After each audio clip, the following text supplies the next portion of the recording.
Good morning and welcome back to Seven Shepherds Farm. Today we have a little bit of a different video for you. So here's some of the risks that we have to deal with on the farm. This dog, this is Bilbo. He was out with the flock. We had five guardian dogs out with the ewes, and he came up with a little bit of a limp. And then a couple days later, his whole back end was kind of, basically he could barely move. You know, he could get around, but it was clearly causing him a lot of pain. So we took him to the vet as soon as we caught him that day. Took him to the vet, and they said he had an infection basically in his back legs, and it was consistent with coyote bites. So he basically got in a fight with coyotes. So he's doing his job. He was working out there, and then we don't know exactly what happened because we weren't there when it happened, but according to the vet, the bite marks are very consistent with coyotes, and kind of up and down his leg and on his backside there. Obviously he survived the attack. He was driving them off. We haven't seen any dead sheep, so I think he was successful in driving them off, but these are working dogs. They have a job, and he was doing it. But I don't know if there's probably multiple coyotes, I would assume, because he's a big dog. So basically this is one of the risks.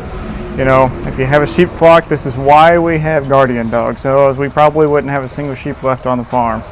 There's coyotes all over this place. And yeah, if they weren't out there doing their job, we wouldn't be in business. So we took him, like I said, we took him to the vet. He's on an antibiotic now to clear up some infection basically in the bite marks, which is why he was limping and having a hard time getting around. So we got him on a steroid, and he's on an antibiotic, and he's been on that for a couple days now, and he's looking better. He's standing up and walking around. He's laying down now because he's got a nice comfortable corner here, but we kept him in this barn, just a few other sheep in here just so he can stay comfortable, and we have a good place where we can give him his medicine and feed him and let him rest, so he's not out still trying to protect the flock. Because if he was out there, he would still be trying to protect them. So he needs to take a couple weeks off, and you can tell he's kind of gotten a little thin on us. And basically, try and fatten him back out and let him heal up, and then we'll turn him back out where he likes to be, which is out in the open with the rest of the sheep. But we'll just give him as much time as he needs here. He is one of our best dogs. He's always within the sheep. He's always around the sheep. We don't have any problems with him trying to get out or anything like that. So he's a really good dog. He's just down right now. So, but we still have 4 dogs out there. So I guess that's one thing. If you're gonna have sheep and you just want, you know, one guardian dog, this could be an issue. So you could have either multiple predators, or, you know, if one gets down, they step on a thorn or get attacked by some coyotes, and he's down, then you're going to be vulnerable if you only have one dog. So really, even if you only have, you know, 10 or 15 sheep, it might be worth having a second dog, kind of as a backup dog, I guess. You know, have 2 of them out there at one time, just in case something does happen to one of your dogs. You still have some protection. So luckily for us, you know, we had 5 dogs out there, so we still have 4. So they're still well protected. But we'll be happy when he's back out with the rest of the flock. So if you're already in the sheep business, or if you're thinking about getting in the sheep business, definitely something to consider.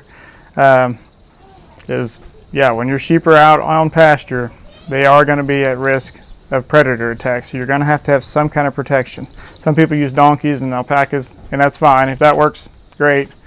We use dogs, and this is why, because there's a ton of coyotes around here. We have foxes and bobcats and probably mountain lions too. But I know there's black bears. So we have big predators. So that's why we use dogs. But it's just something to think about. If you're going to have sheep, you probably want more than one dog, because if this was our only dog out there protecting our flock, we would be in trouble right now. We'd probably have to bring them all into a barn or next to the corral and, you know, feed them until he got better. that would probably be the only solution, really, because there's no way we could just leave them out there unprotected. They would be getting eaten alive, literally. So yeah, just something to think about. We just want to show you, everybody, you know, this is some of the trials you go through if you're gonna own sheep and you're gonna run them on pasture. This is some of the hardships you're gonna have to go through. Gonna have to have some kind of protection, and you're gonna have to keep them healthy.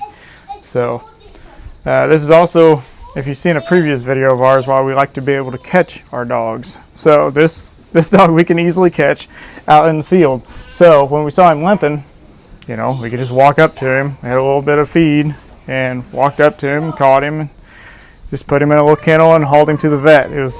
Took us 15 minutes to do that. Where if it was a dog that you couldn't catch, you know, it might still be out there running around. So, like I said, if you haven't watched our previous guardian dog video, you might want to check that out. Some of the stuff we look for in a really good guardian dog. But that's one of the reasons we like to be able to catch them. Anyway, we just wanted to give you guys, you know, share our experience, what's going on the farm, kind of show you the good and the bad. So this is one of the unfortunate parts of being a sheep operator. But thanks for everybody for following along. If you have any questions, let us know, leave it in the comments, and we'll be sure to give you another update on Bilbo when we're turning back out with the sheep flock. Hopefully it'll be about 10 days, I think is what his medication was. So, you know, we'll give him a 10 days to 2 weeks to take time off and see how he's doing and go from there. Thanks for watching.